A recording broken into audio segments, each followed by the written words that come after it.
Good morning, my dear friends. Today we'll be discussing a very hot topic which had been a part of discussions for last 1 month, and it has been a very serious way. It has shown a new and changing India. What we are talking about is the five states of India had gone to elections, and the results had been amazing, mind blowing, and somewhat puzzling to many of the political pundits and media people. What went wrong or what went correct is a different aspect. What we'll be talking today, firstly, will be how the myths were broken. The first myth was BJP is a communal party. Second myth was BJP creates a fear among minorities. Third, the politics of hate or fear mongering is over. How things have changed. If you just go back circa 2014, we see that in UP, BJP has won 73 MP seats, which was around 43% of the votes.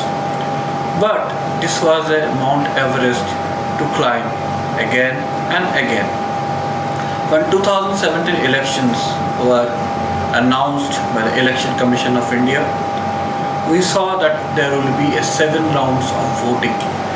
Lot of political pundits gave BJP a very small chance because it is seen that in Uttar Pradesh 19.3% of the population comprises of minority, and somehow in India we created a narrative in last 3 years, or rather than 2.5-3 years, where we felt that minorities are the people who decide how the voting is being done, which is far from the truth and which is not the truth.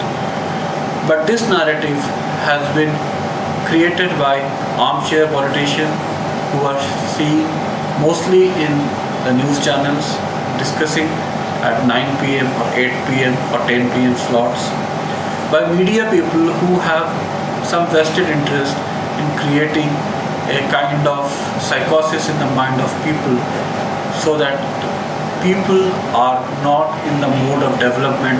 People are more worried about things which may not affect them entire lifespan. There was lot of talk about 2017 UP election, which comprised of 403 seats in the Legislative Assembly as a semi-final for Mr. Narendra Modi's 2019 term. Lot of people wanted to see how Mr. Modi and Amit Shah does in this election, so that it will open the Pandora box of lot of future coalition or future alliances. As usual, like every success creates criticism. Lot of people in Mr. Narendra Modi and Amit Shah's who were not in favor of their way of doing things in their own party were also looking at this election with a microscopic view, because somehow they felt that their value is being diminished and they are not able to put across their points, or rather their points are not taken as seriously as before. If we just go back 1 decade back, after the UPA came into being, we knew that BJP or NDA became more of a 160-170 seats party, and somehow it was a good arrangement for a lot of people, where they got the leader of opposition seats, they were having a lot of benefits, but somehow BJP was losing out into its own core base. Now with advent of Mr. Narendra Modi and Amit Shah, it was seen that they are more of a right-winger, or rather they have been termed as an extreme right-winger, and they are somewhere kind of initiate a politics of majoritarian value, where the minorities are always at a fear. With all these things coming in the perspective, when BJP gave the list of their candidates, 403 people all were from majoritarian community. There was not a single face from the minority community, and which was a kind of a huge topic of discussion or a hot topic of discussion.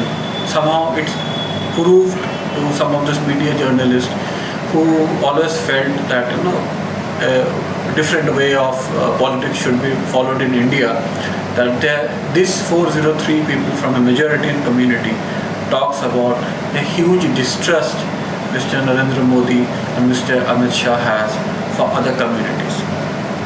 Secondly, a very important aspect to us, there is no CM face or the candidate of CM was decided. So again it was shown or it was seen as Mr. Narendra Modi wants to have everything under his hand and everything will be decided by him. Somehow these were the topics which, as per the discussions which I have seen or participated, had seen them in back foot, because Mr. Akhilesh Yadav by different surveys stood out as the most promising candidate for a chief minister position with around 37 to 38% votes. Congress, in its initial foray into fighting the election on its own, pitched Mrs. Sheila Dikshit as its own CM candidate. Bahujan Samaj Party already had Ms. Mayawati as a CM candidate. So somewhere in all this milieu, someone without a CM candidate was taken as someone who is a little shaky or someone who is not very sure. As it was a 7-round election, so after first 2 rounds, it was a huge predicament of the media that BJP is losing out on big time, and somehow those belts where the election has taken place, SP and Congress, which had formed a coalition after Congress had called SP rule as 27 Saal UP Behal, and then they formed a coalition and they were shown as winning.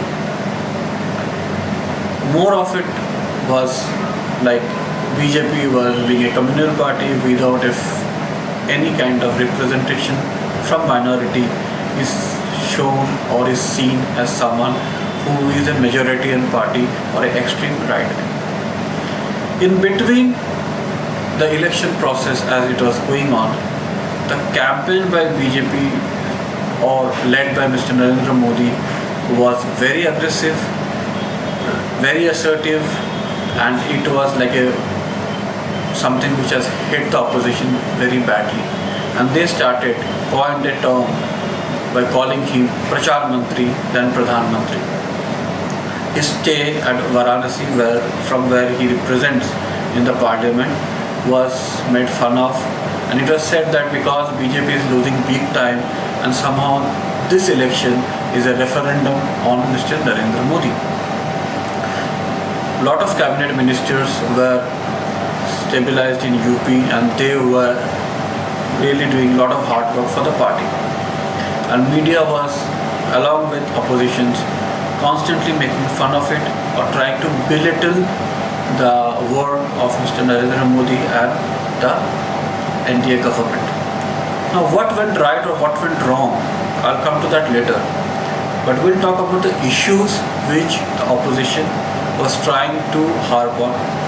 The major issue we all know was 8th of November 2016, the demonetization drive, which now being called as a remonetization. This demonetization drive somewhere made people equal.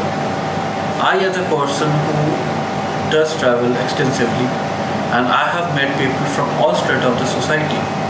I have met people who work as a daily wager. I have met people who work in factories. I have met people who work at a higher position.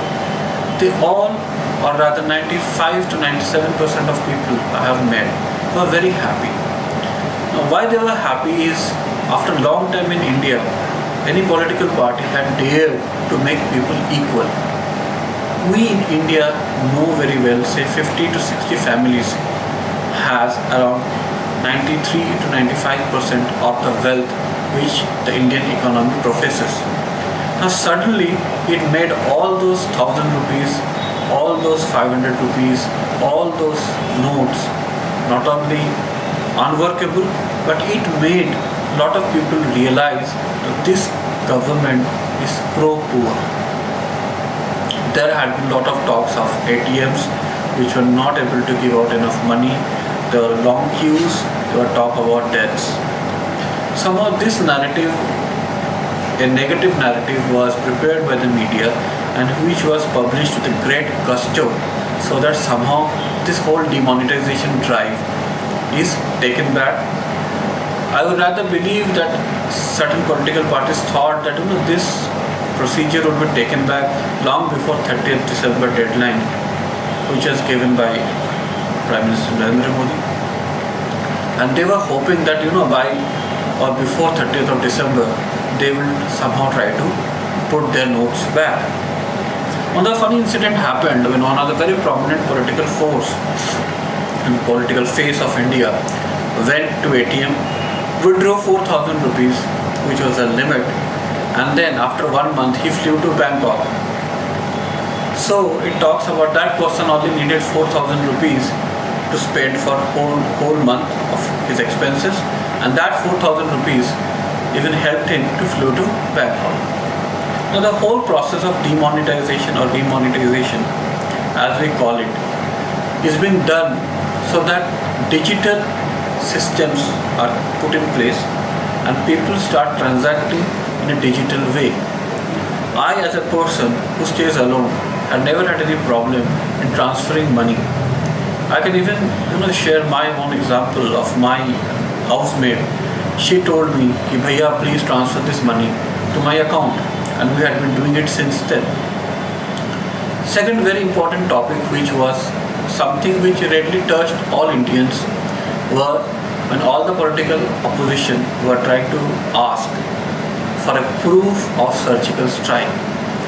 And this is something it not only questioned the Indian army and its integrity, which is one of those institutes in India which we all believe beyond any kind of corruption. And somehow we wanted a proof in form of any of our soldiers have expired or not. And this something was very bad for the morale of Indian army or Indian services, where people from Jawan to generals, they all felt that our citizen of India are not happy if we go out and do a surgical strike and come back alive. People wanted a proof of surgical strike, like it was like having